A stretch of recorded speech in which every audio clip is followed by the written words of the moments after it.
João capítulo 21, versículo 1 diz assim: depois disto, manifestou-se Jesus outra vez aos discípulos junto do mar de Tiberíades, e manifestou-se assim.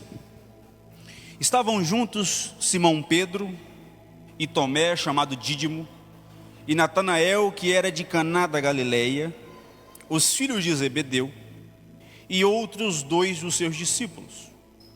Disse-lhes Simão Pedro: vou pescar. Dizem-lhe eles: também nós vamos contigo. Foram e subiram logo para o barco, e naquela noite nada apanharam. E sendo já manhã, Jesus se apresentou na praia, mas os discípulos não conheceram que era Jesus. Disse-lhes, pois, Jesus: filhos, e outras versões, moços, tendes alguma coisa de comer? Responderam-lhe: não. E ele lhes disse: lançai a rede para a direita do barco e achareis. Lançaram-na, pois, e já não a podiam tirar pela multidão dos peixes. Então aquele discípulo a quem Jesus amava, João, disse a Pedro: é o Senhor. E quando Simão Pedro ouviu que era o Senhor, cingiu-se com a túnica, porque estava nu, e lançou-se ao mar. E os outros discípulos foram com um barco, porque não estavam distantes da terra, senão quase 200 côvados, levando a rede cheia de peixes. Logo que desceram para a terra, viram ali brasas e um peixe posto em cima e pão. Amém? Pode tomar seu assento.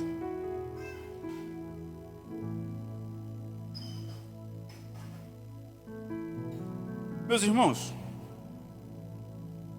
muitas vezes a gente olha para a Bíblia e a gente fica muito maravilhado com os milagres que ela relata, e obviamente devemos fazer isso. Focamos nos milagres, focamos nas bênçãos, focamos em tudo aquilo de bom que o cristão viveu no momento que está escrito e que nós tomamos para nós como promessas para a nossa vida. Só que a Bíblia Sagrada não pode ser lida somente com esse foco, mas com o entendimento de que os homens aqui, eles são tão humanos quanto nós. Eles sofrem ou sofreram das mesmas ansiedades, sofreram pelos mesmos anseios, dificuldades. Eles sofreram pelo dia do amanhã que estava enegrecido, que estava cinzento e não saberiam ou não sabiam o que ia de acontecer. Eles se preocupavam com o pão da próxima refeição. Eles se preocupavam com o sustento da sua família. Eles se preocupavam com o contexto político do seu país. Eles se preocupavam com o contexto econômico influenciado pelo contexto político do seu país. Eles se preocupavam com a perseguição que a sua nação estava sofrendo debaixo do poder de outra nação. Eles estavam sofrendo porque eles não viam o fruto do seu trabalho. Eles tiveram e viviam os mesmos anseios. E a gente precisa ver e ler a Bíblia com o mesmo foco. Pedro e os discípulos que estavam aqui nesse momento que nós lemos João 21, eles andaram com Jesus por 3 anos. Eles viveram debaixo da direção de Jesus por 3 anos. Eles viram cego ver, cego Bartimeu. Eles viram um telhado abrir e descer um paralítico, e Jesus curar o paralítico andar. Eles viram uma criança com 5 pães e 2 peixinhos entregar para Jesus, Jesus multiplicar e alimentar uma multidão de 5.000 homens, fora mulheres e crianças. Eles viram a mulher de fluxo de sangue sem interrupção durante anos ser curada. Ele viu o centurião dizendo assim: o senhor não precisa ir, manda alguém e o meu servo será curado. Eles viram, eles sentaram, eles dormiram, eles conversaram, eles viram com Jesus todos esses milagres, mas agora, em João 21, eles estão simplesmente no limbo. Jesus apareceu e foi embora. Eles esperavam um mestre e um Messias que fossem colocar em prática e estabelecer o poderio de Israel e subjugar as outras nações. Esse é o contexto histórico político de Israel. É o que esperavam do Messias. E agora, depois de 3 anos de milagres, de Jesus se encontrar com Satanás no deserto, de viver tudo isso, Jesus foi crucificado. Imagine você colocar toda a tua energia em alguém, prevendo que ele é o Salvador. Vamos lá, gente do céu. Imagine um pedaço da nação, nós estamos vivendo isso hoje, colocando sobre alguém a solução da nação, e não importa qual dos lados, os dois foram julgados e ficou metade de uma nação triste e sem direção nenhuma. Agora imagine não um homem falho sendo a solução da nação, mas o Messias, o Filho de Deus, aquele que não pecou, aquele que gerou tudo em sua própria criação e em sua palavra, ser crucificado e morto. Tudo o que eles tinham como meta ruiu. E bom, Jesus ressuscitou. Eles foram correndo quando Jesus ressuscitou. Eles foram correndo no túmulo, João na frente de Pedro. Chegou o primeiro, era mais novo, e viram o túmulo vazio. Uau, Jesus ressuscitou. Mas e agora? A grande comissão, a grande ordem de Jesus não estava estabelecido pregar o evangelho a toda criatura, a toda nação, batizar e ensinar e batizar. Não, nada foi estabelecido. Eles estão no silêncio daquele que morreu, ressuscitou e desapareceu.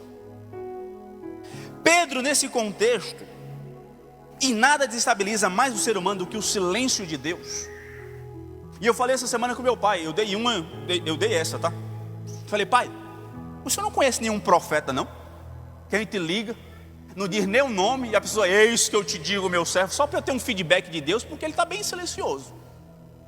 Deus não disse se está certo, Deus não disse se está errado, Deus não está dizendo nada. E assim, o meu coração de homem, de gente, de humano, não está aguentando não. Diz aí, me dá um númerozinho para eu ligar, dá uns 2 aí, só para eu... Ei, profeta. De vez em quando a gente bate desespero também. Não, ele não tinha esse número não, tá? Eu tive que ficar com o silêncio de Deus mesmo. Mas nada desestabiliza o meu coração e o teu do que o silêncio de Deus. E Pedro estava assim, no silêncio de Deus. Pedro, nesse cenário, ele toma uma decisão. Vou pescar.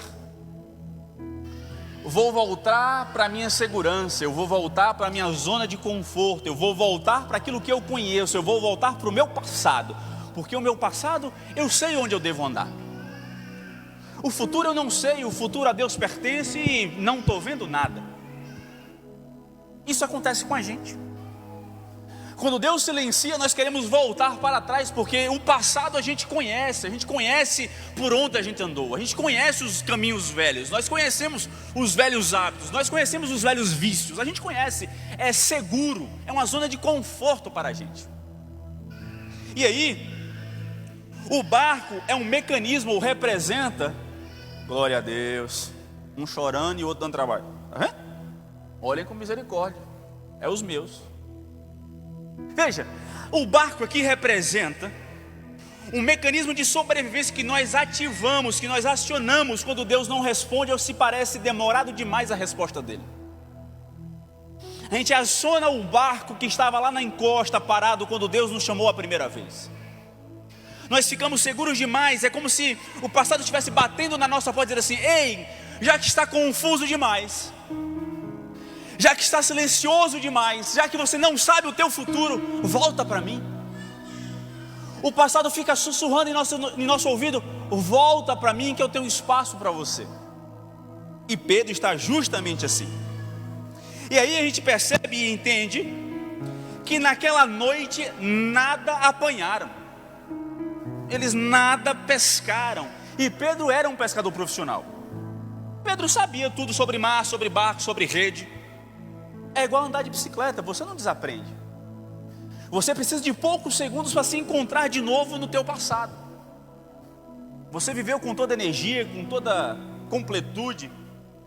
E isso é simples. E agora você não tem sucesso no teu passado porque Deus não quer que você fique lá. Eu falei isso na virada de ano. Nós ficamos olhando demais para o passado quando Deus quer que nós olhemos para a frente, seguindo a sua presença, seguindo os seus passos. E Deus não nos permite, Ele nos frustra em nosso passado de uma maneira que nós podemos entender que isso é uma misericórdia severa.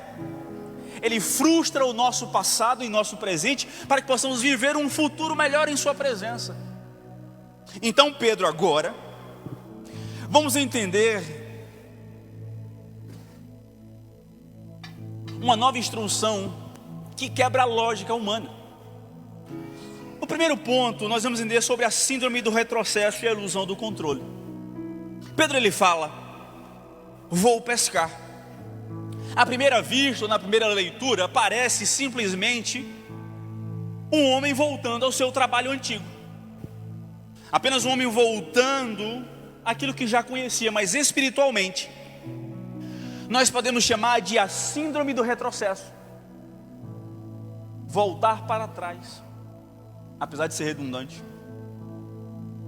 Pedro aqui, ou aprendemos com Pedro, por que voltamos para o bar? Por que nós voltamos aos velhos hábitos, aos velhos relacionamentos, às velhas amizades, à velha mentalidade? A resposta é simples. O barco nos dá uma ilusão de controle da nossa vida. Como eu falei, quando Pedro estava seguindo a Jesus, ele era conduzido, ele era dependente da fé. Ele tinha fé que Jesus daria o pão de cada dia. Ele tinha fé que Jesus daria a ele a competência de viver mais um dia pela graça e misericórdia. Mas agora é viver pela fé sem Jesus literalmente ao seu lado.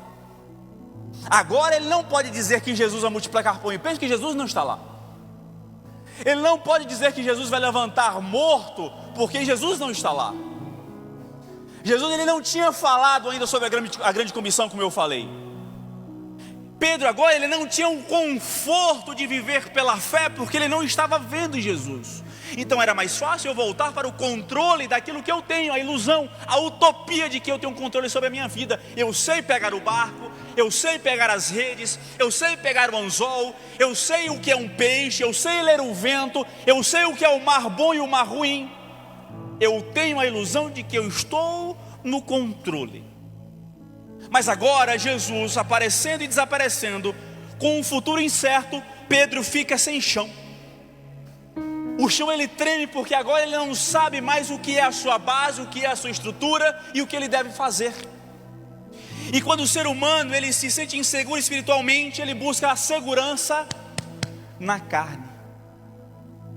A sua força, o seu conhecimento, o seu currículo, os seus títulos, as suas habilidades. Mas não importa ter tudo isso se Jesus não estiver no barco. Não importa eu ter tudo se na verdade eu estou seguro em minha carne. E a carne ela é falha. O que Pedro queria, o barco representava algo para Pedro que ele entendia. Veja, olha o que Paulo fala aos Gálatas capítulo 4 versículo 9. No versículo 8 Paulo está dizendo, de Gálatas 4: vocês antes conheciam e pertenciam a outros deuses. Mas agora no versículo 9, que conheceis a Deus, ou antes, sendo conhecidos por Deus, como estáis voltando outra vez, de novo, aos rudimentos fracos e pobres, aos quais de novo quereis ainda escravizar-vos. Ou seja, Paulo está dizendo, vocês pertenciam a outros deuses, ok, mas agora na nova vida, no novo nascimento, através do sacrifício de Cristo, vocês conhecem a Deus, ou pelo menos Deus conhece vocês. mas vocês querem voltar aos rudimentos, ao conhecimento, aos deuses fracos e pobres. É isso que vocês querem depois de conhecer a Deus? Paulo vai dizer nos versículos seguintes, bem assim: eu estou pensando que eu estou gastando tempo com vocês. Paulo dá essa, acho que no versículo 11 ou versículo 12. Eu penso que eu estou gastando tempo, porque vocês conhecem a Deus, vocês tomaram tempo com Ele, mas vocês querem voltar para a escravidão do passado?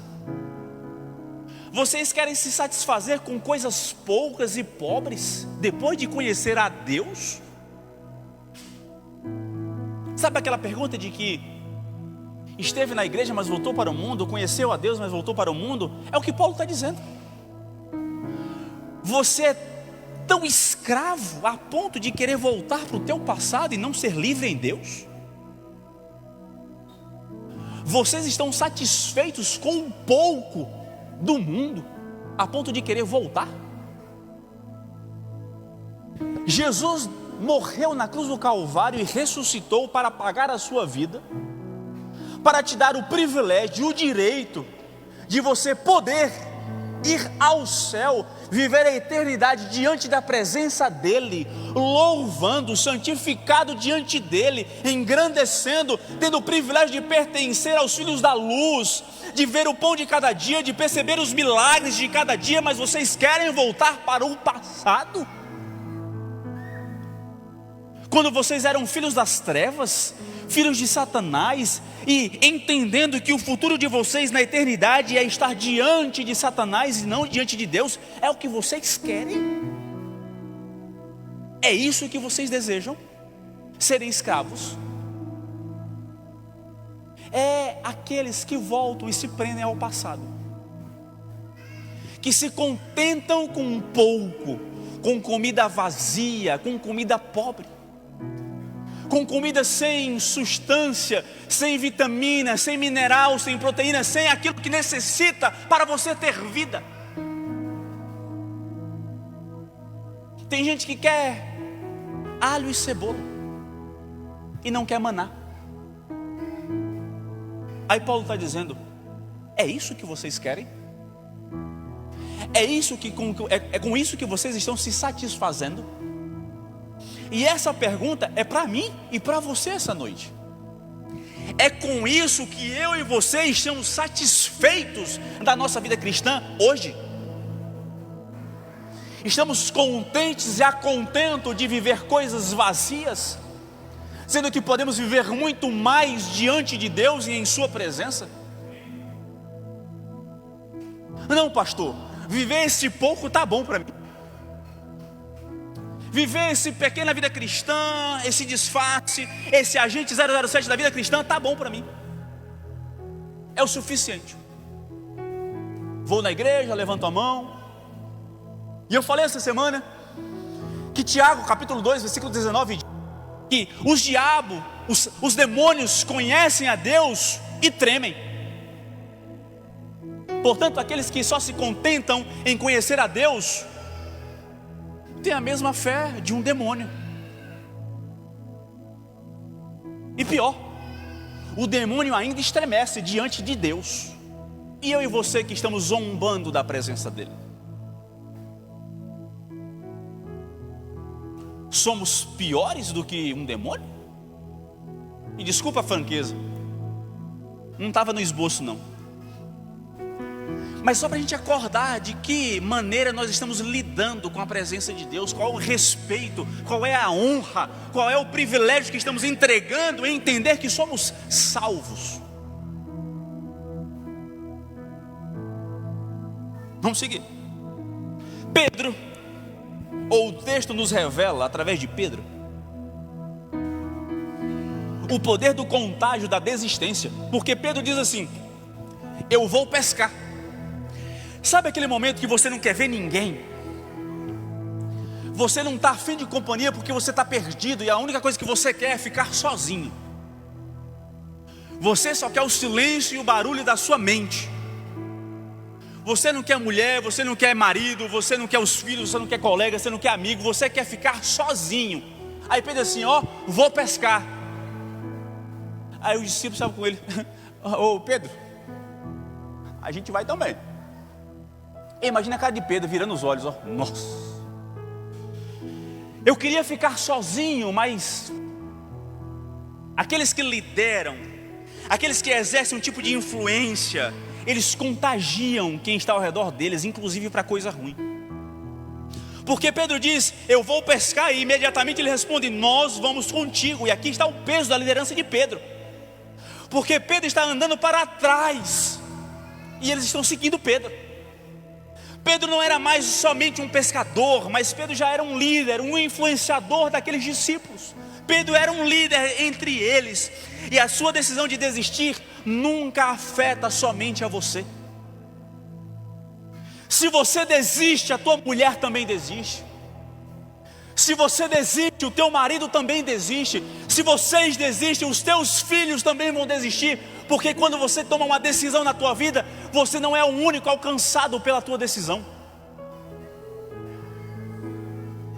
Eu hoje, nesse exato momento, eu estou em um conflito na minha vida, no meu coração e na minha mente. E estou conversando com Deus diariamente, buscando nele a compreensão do que eu devo fazer. E eu falei com Gabriela essa semana, o que eu vou decidir, meu bem, não se diz respeito a mim, no mínimo se diz respeito a você e aos dois que nós colocamos no mundo. E aí, eu posso tomar a decisão sozinho? Nós temos que pensar na consequência de como a nossa família, de como os nossos dependentes, de como aquelas pessoas que nos veem como exemplo serão contagiadas pela nossa decisão. Porque Pedro queria desistir sozinho, mas ele arrastou com ele mais 6. Pedro queria sozinho estar confuso, mas porque ele falou, vou pescar, vou voltar para o passado, eu vou voltar para aquilo que eu conheço, eu vou voltar para a minha zona do conforto, ele arrastou com ele mais 6. Pedro, ele estava influenciando. Quando um pai decide voltar para o mundo, quando a mãe decide voltar para o passado, os filhos, eles escolhem a consequência disso. Você, em sua casa, seja um líder espiritual que entende a vontade de Deus, para que os seus filhos e a sua família estejam diante de Deus.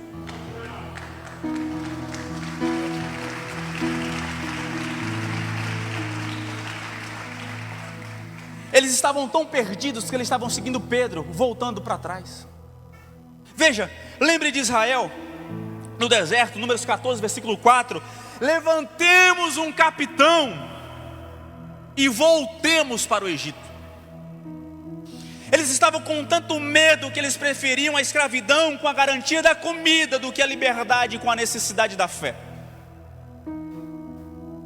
Eles queriam alho e cebola. Eles queriam a segurança do Egito, mas não queriam a esperança da fé em Deus.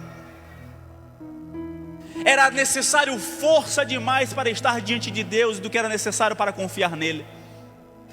Eles viram coluna de fogo durante a noite, eles viram a nuvem durante o dia, eles viram maná caindo do céu, mas levantemos um capitão e voltemos para o Egito.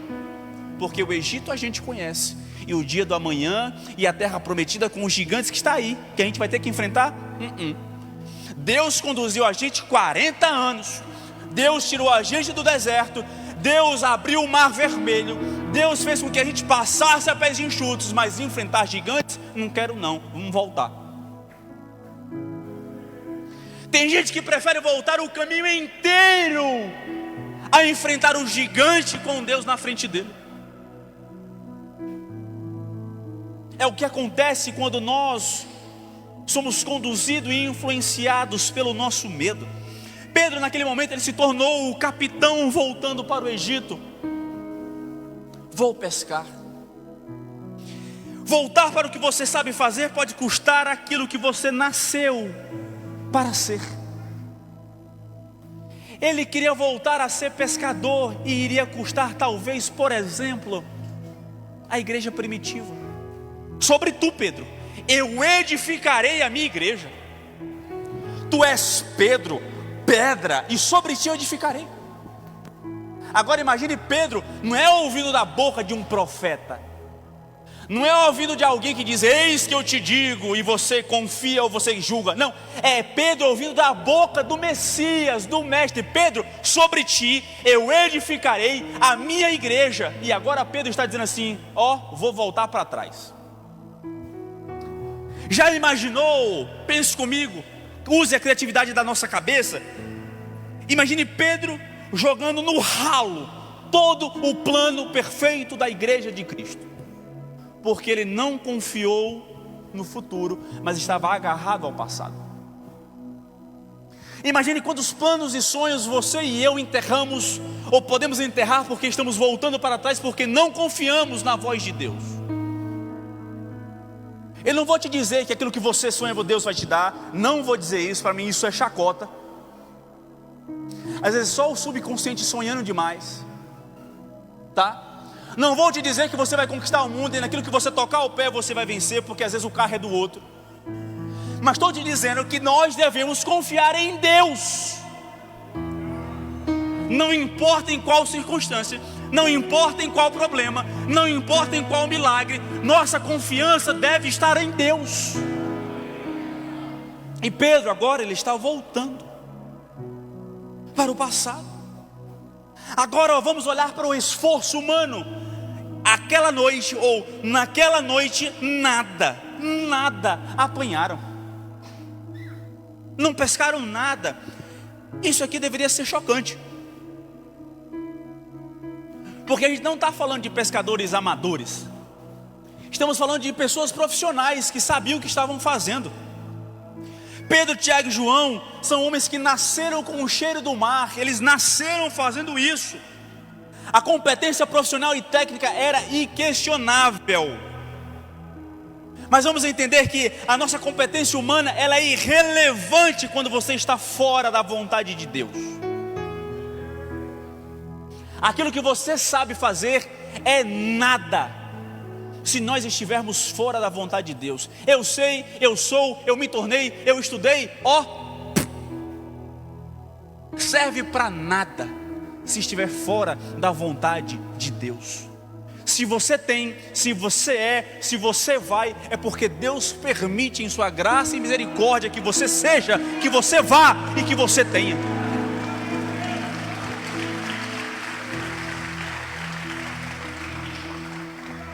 Por que eles falharam? Pedro esqueceu como era pescar? Não. Eles falharam porque Deus amava Pedro demais para deixá-lo ter sucesso no lugar errado.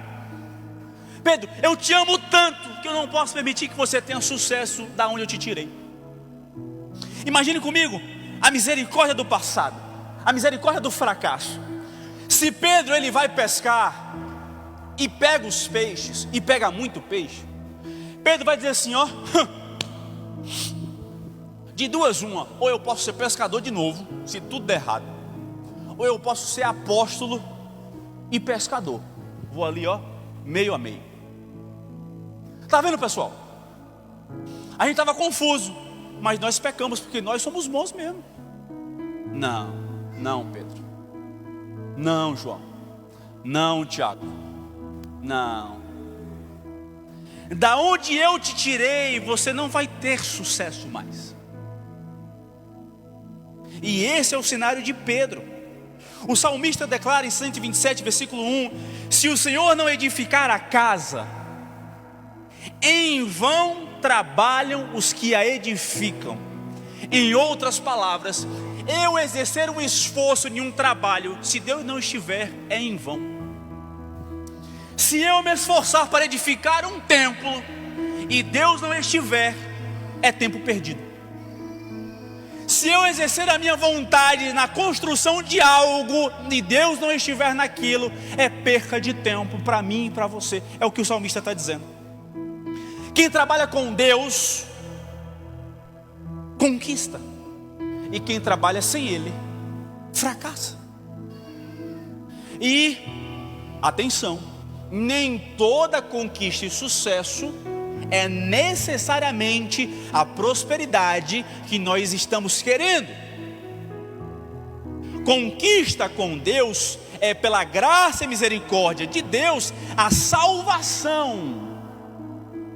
Buscai ao reino de Deus e a sua justiça, e as demais coisas vos serão acrescentadas. Não está dizendo que é abundância, não.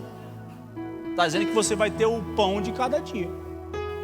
Agora, como você faz a gestão disso, aí tudo bem, é sua competência. Mas fato é que nós precisamos compreender o que é a conquista com Deus, para a gente não ficar assim, tá vendo? Você vai ganhar, você vai ter, você vai receber. Não, eu não sou esse tipo de pastor e pregador. Eu sou aquele que diz assim: aquele que quiser, vira após mim, negue-se a si mesmo, tome a sua cruz e siga. Eu sou aquele pregador que diz assim: estou morto, estou crucificado com Cristo, mas agora Cristo vive em mim. Esse tipo de evangelho que eu prego. Amém? Vamos para frente. Entendam a gravidade disso. Deus, ele tem o poder de tornar a sua maior habilidade inútil, fora da presença dele.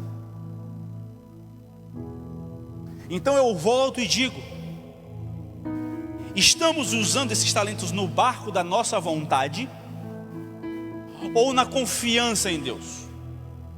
Nós estamos suando para nutrir a nossa alma e nosso espírito, ou nós estamos suando com um suor vaidoso para inflar somente o nosso ego? Nós estamos construindo uma Babel, ou seja, nós somos uma comunidade. Nós estamos isso aqui, por quê? Porque nós cremos no mesmo político? Porque nós gostamos da mesma música? Ou porque nós estamos levantando um altar em adoração a Deus? Porque toda a igreja, ela tem a oportunidade de ser Babel ou ser o Éden. Ser aqueles que creem e crescem pela sua própria vontade, ou querem um altar de adoração a Deus.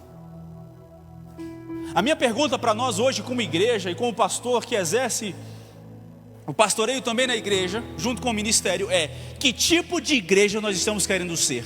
Aquela que defende a nossa marca, ou aquela que defende a vontade de Deus sobre tudo?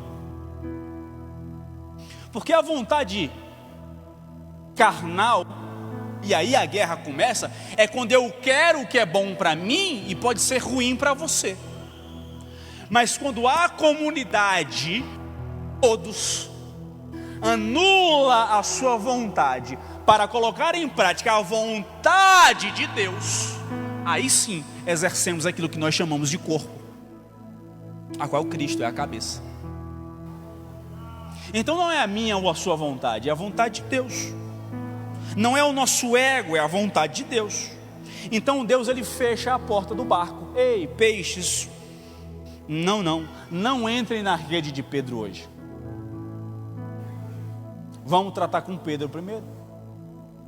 E aí, a noite do fracasso agora passa e amanhã chega. O texto diz que ao romper da manhã, Jesus estava na praia, mas não sabiam que era ele. Vejam como o pecado, ele retrocede a nossa consciência e compreensão da presença de Deus. Eles andaram 3 anos com Jesus, ouvindo a sua voz, vendo a sua anatomia, mas não reconhecem a sua silhueta nem a sua voz. Ei, filhos!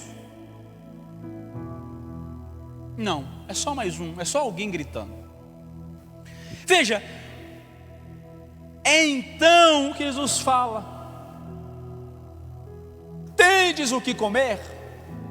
Vocês pegaram peixe, vocês pegaram alimento. Jesus, ele é onisciente. Jesus, ele conhece os dias antes que eles aconteçam, porque ele escreveu. Jesus, ele conhece o passado, porque ele está lá. Jesus conhece o presente, porque ele está aqui. E Jesus conhece o futuro, porque tudo para ele é a mesma coisa em sua presença. Jesus, ele sabia que a rede estava vazia, ele sabia que eles estavam cansados e frustrados, mas ele pergunta: ei, tem peixe? Por qual razão ele pergunta se ele já tem a resposta? Por quê? Vamos aprender um princípio fundamental nas perguntas de Deus para a nossa vida. Deus faz perguntas não para obter informações, mas para extrair confissão. Ei, vocês têm peixes? Não. Adão, onde você está, Adão? É porque Deus não sabia onde estava Adão, mas Ele queria revelar para Adão a sua situação. Eu estou tão em pecado que eu vou me esconder de Deus para que Ele não me ache. Então a pergunta de Deus traz a Adão a consciência da sua situação. Ei, Elias, o que fazes aqui na caverna? Você é o meu profeta e está correndo de Jezabel. Ei, Ezequiel, pode esses ossos voltar a viver? Vocês compreendem que, ei, Caim, cadê o teu irmão? Ele não pergunta porque ele não sabe, ele pergunta porque ele quer escutar da tua boca o teu pecado, a tua confissão, a tua falha, a tua fraqueza, para que ele entre em cena e resolva. Ele compreende que não pegamos peixe. O milagre ele começa no momento em que você e eu paramos de justificar a rede vazia e admitimos: não pegamos, não temos nada. Ele quer ouvir da minha boca e da sua: ei, Deus, meu casamento acabou, eu errei, eu falhei, eu pequei. Ei, Deus, eu voltei para o mundo e não tenho força de permanecer em tua presença, porque eu sou atraído pelo pecado. Ei, Senhor, eu não aguento mais, eu não consigo, eu não tenho força. É isso que Deus quer escutar da minha boca e da sua, e não a nossa autossuficiência. Deus, Ele não quer entrar quando você se sente no poder de conduzir a tua vida, mas Ele quer entrar quando você compreende que eu e você somos dependentes da presença dEle.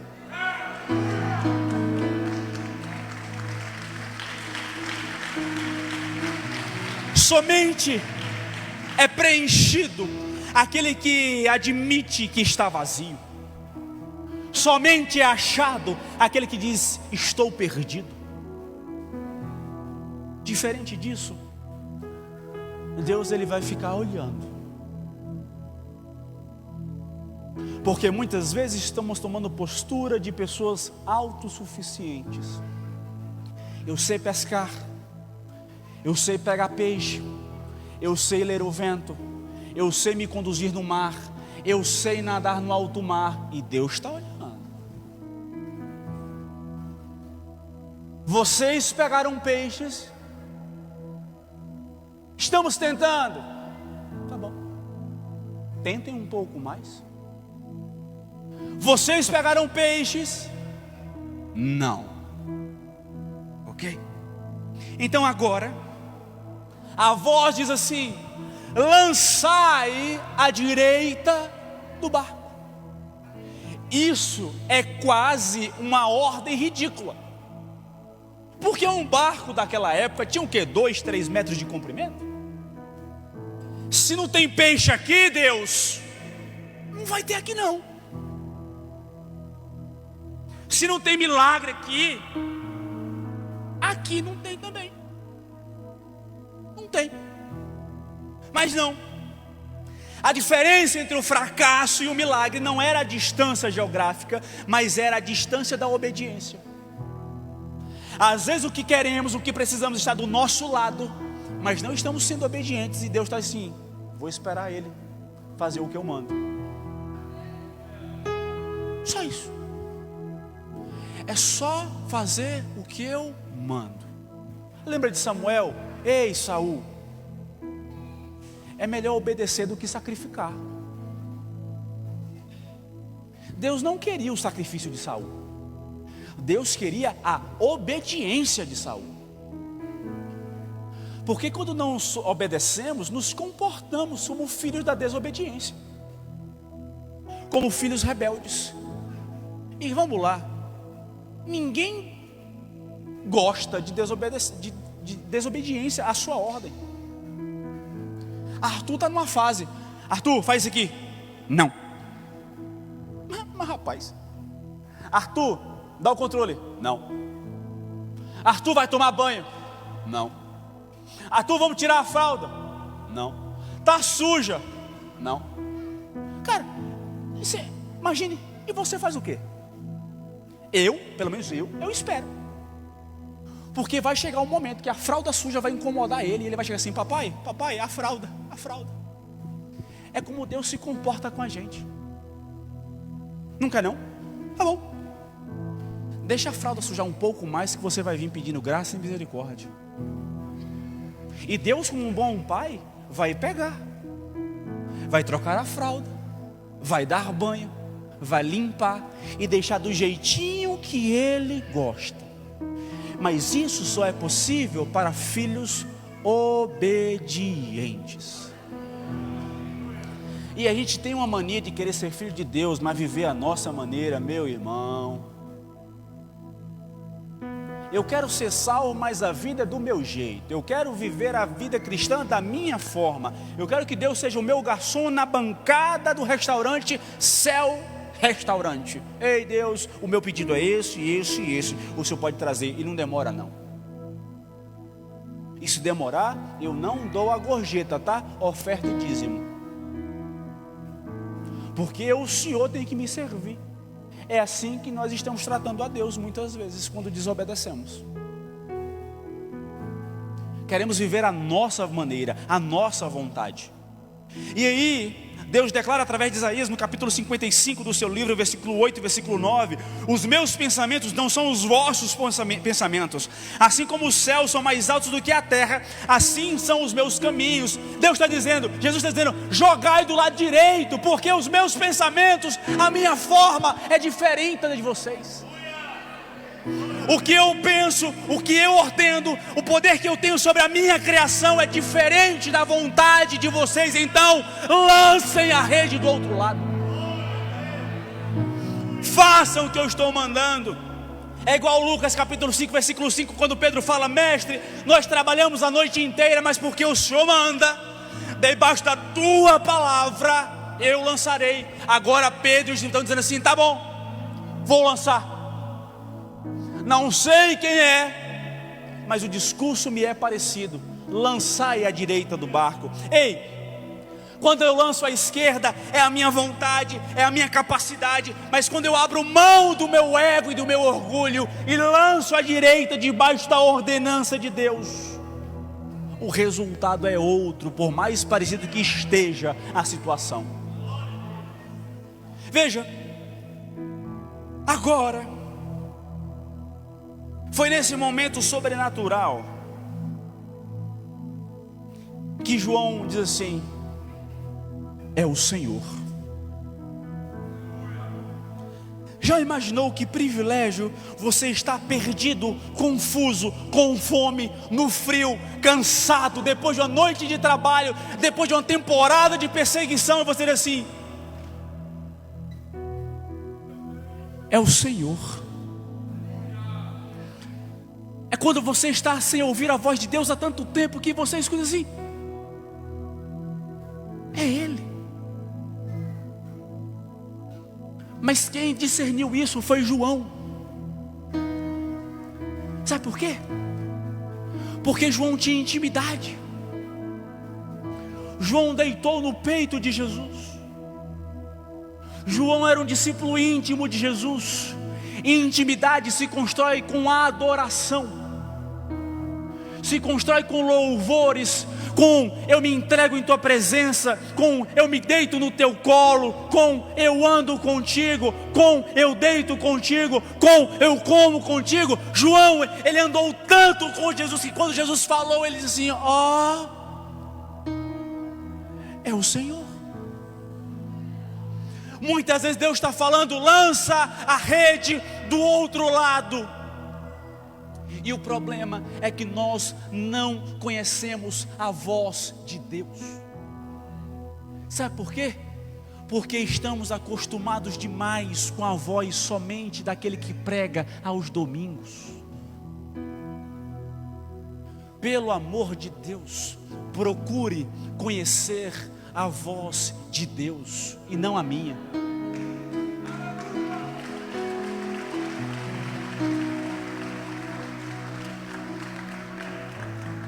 Eu sou humano como tu, sou falho como tu, sou pecador como tu. Então talvez se eu falasse joga a rede do outro lado, você ia ficar sem pescar nada. Talvez não, você ia ficar sem pescar nada. Talvez, que audácia. Ia ficar eu e tu sem peixe. E pior, eu descredibilizado. Porque o pastor mandou. O pastor não mandou não, o pastor não manda em nada. O pastor não manda em casa. Quem manda é os meninos. Brincadeira à parte. Mas veja, é necessário conhecer a voz de Deus. E agora João grita, e quase encerrando, algo explode diante ou no coração de Pedro. Naquele exato momento, ele toma uma decisão que define o título da mensagem de hoje: a última noite no barco. Depois daqui, você não vê mais Pedro entrando em um barco. A Bíblia não conta mais, a Bíblia não escreve ou descreve mais Pedro dentro de um barco. Foi a última noite de Pedro no barco. Algo mudou em seu coração. A Bíblia diz que Pedro, ao ouvir que era Jesus, cingiu-se com uma roupa, porque estava despido com roupa de trabalho ou para o trabalho, e lançou-se no mar. Imagine comigo a profundidade deste gesto. Ele está abrindo mão do milagre. Pedro, ele naquele momento, ele estava olhando para o barco e vendo as redes estourando de peixes, de grandes peixes, e ele se lançou no mar. Ele estava deixando o dinheiro boiando no mar, porque ele queria aquele que era o doador dos peixes e não os peixes. Pedro, ele estava olhando o milagre. Eu passei a noite inteira tentando pescar, estou cansado, estou com fome, mas eu não quero os peixes, eu quero Jesus. Pedro está dizendo, ou qualquer pessoa normal pensaria: primeiro, vamos garantir os peixes, primeiro, vamos garantir o lucro, primeiro, vamos honrar o milagre. Ou os discípulos puderam pensar: o que é que Pedro está fazendo? Olha o tanto de peixe. Qualquer pessoa normal pensaria isso, mas eu gosto de Pedro. Pedro pode até ter cortado umas orelhas por aí. Pedro pode até ter negado Jesus 3 vezes. Pedro pode até ter fugido quando Jesus foi preso. Mas Pedro é um cara de atitude. Eu não sei se eu vou errar, se eu vou acertar, eu só sei que eu quero ir. Pedro é o homem que andou sobre as águas. Pedro é o cara que se lançou no mar.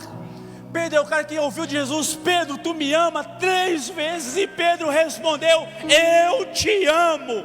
Por quê? Porque Pedro age. Pedro, ele não fica sentado no banco da igreja: eu vou esperar Deus se revelar, eu vou esperar cavalos de fogo passar na frente do púlpito e dizer: foi Deus. Não, é o Senhor. E Pedro se joga. Pedro, ele não quer o milagre, Pedro quer a presença. Pedro, ele não se contenta com os peixes, Pedro quer o Criador dos peixes. Pedro, ele é aquela pessoa que não importa, ele tinha que decidir: eu quero os peixes ou o doador dos peixes. Pedro não queria a cura, Pedro queria o curador. Pedro não queria a provisão, ele queria o provedor. Ele não queria a bênção, ele queria o abençoador. O mal da igreja é querer os milagres e se contentar com os milagres, mas não querer o Deus que faz os milagres. Alguém que pensa como Pedro fiquem com os peixes, deem-me Jesus. Fique com o milagre, deem-me Jesus. Quando a pessoa tem esse pensamento, é assim, se eu nunca tiver o emprego dos sonhos, me dê Jesus. Se eu nunca tiver a casa dos sonhos, me dê Jesus.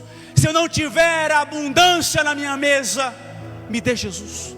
Se eu não tiver o casamento dos sonhos, me dê Jesus. Se eu não tiver a igreja para congregar como eu desejo, me dê Jesus. Se eu não tiver a promoção do trabalho, me dê Jesus. Se eu não tiver a graduação na faculdade, me dê Jesus. Se eu não tiver a conta bancária cheia, me dê Jesus. Mas somente me dê Jesus. O que Pedro está vivendo é que quando chegamos nesse ponto, recusamos a ir à igreja sem Jesus. Quando chegamos nesse ponto, recusamos andar com a Bíblia no braço sem Jesus. Quando chegamos nesse ponto, recusamos sentar à mesa com a nossa família sem Jesus. Nós recusamos que o nosso casamento seja sem Jesus. Nós recusamos os nossos filhos sem Jesus. Nós recusamos qualquer coisa sem Jesus, mas só me deem Jesus. Aí eu pergunto para você essa noite: você está pronto para ter somente Jesus? Jesus é o suficiente para a tua vida?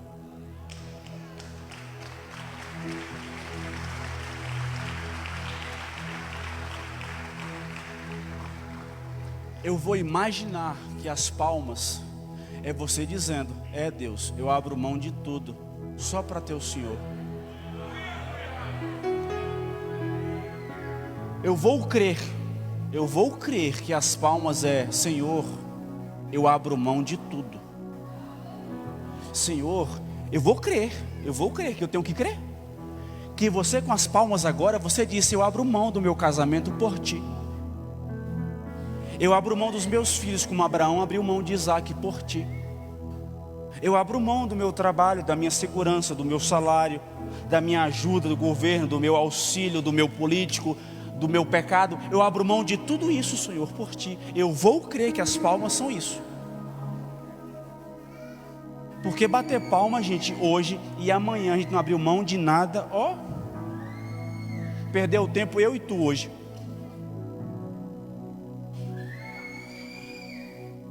Não justifica virmos para a igreja se não quisermos mudar de vida depois que sairmos dela.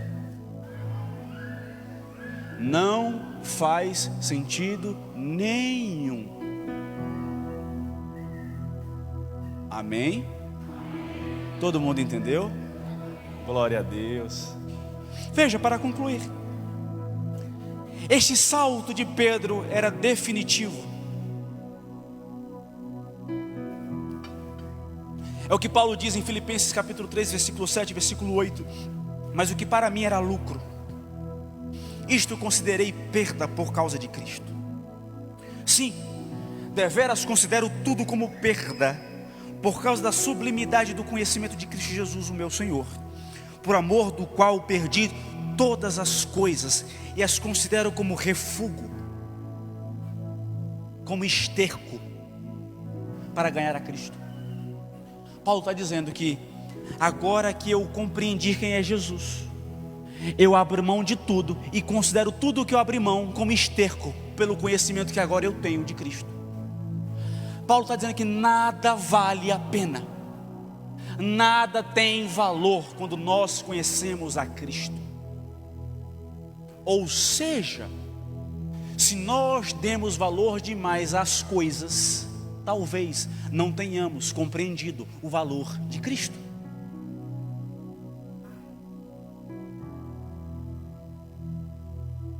complicado. Mas vou terminar, 8h15, já passei da minha hora. Eu gosto de terminar no horário. Não ame a bênção mais do que o dono dela. Não ame os peixes mais do que aquele que criou os peixes. Não ame mais a cura do que aquele que deu a cura. Não ame mais a provisão do que o provedor. Porque a gente começa a perder o foco e só focar no milagre e esquece da presença daquele que fez o milagre. Para concluir, se coloque de pé. O Ministério de Louvor já pode estar aqui. Muitos de nós ficamos presos no barco, cuidando das bênçãos que Ele nos deu. Às vezes as bênçãos se tornam o nosso barco.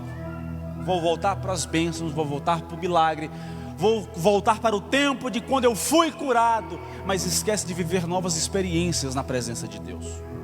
É como se você e eu já estivéssemos satisfeitos com o ápice da presença de Deus. Um dia eu fui curado, um dia Deus me libertou, um dia, e esquece de viver o novo milagre, a presença, novas coisas diante daquele que lhe deu aquilo que um dia você viveu. Cuidado para não transformar os teus milagres que já passou no teu barco de zona de conforto. Já viveu? Viveu, agora vive o presente na presença de Deus. Agora, para concluir, quando Pedro ele se joga no mar, ele está dizendo: o meu sustento não está mais nos peixes, mas está naquele que está na beira da praia. Pedro, quando ele no versículo 9, logo que saltaram em terra, viram ali brasas e um peixe posto em cima e pão. Eles passaram a noite suando, gastando força, energia, se matando na força do braço, quando Jesus já tem pronto para você, na graça da sua presença. O escritor em Mateus capítulo 4, versículo 4, Jesus diz assim: porém respondeu, está escrito, nem só de pão viverá o homem, mas de toda palavra que procede da boca de Deus. Deus deu peixe, pula do barco e vai atrás daquele que procede a palavra. E para concluir, Jesus diz assim: vinde, jantai, comei, no versículo 12. Ele não diz vinde e trabalhem. Ele não diz vinde e coloquem um pão no fogo. Vinde e expliquem por que vocês fracassaram. Não, vinde e comam comigo. Se satisfaçam em minha presença. O cristianismo não é sobre o que você consegue pegar no mar do mundo, mas é sobre o que você aceita receber da mesa de Deus. É aquilo que você está disposto a receber na presença de Deus. Você precisa, eu preciso, nós precisamos sair do barco. Filipenses capítulo 3, versículo 13 e 14, Paulo diz: irmãos, quanto a mim, não julgo havê-lo alcançado, mas uma coisa eu faço, esquecendo-me das coisas que para trás ficam, e avançando para as que estão diante de mim, prossigo para o alvo, para o prêmio da soberana vocação de Deus em Cristo Jesus. Essa então foi a sua última noite no barco.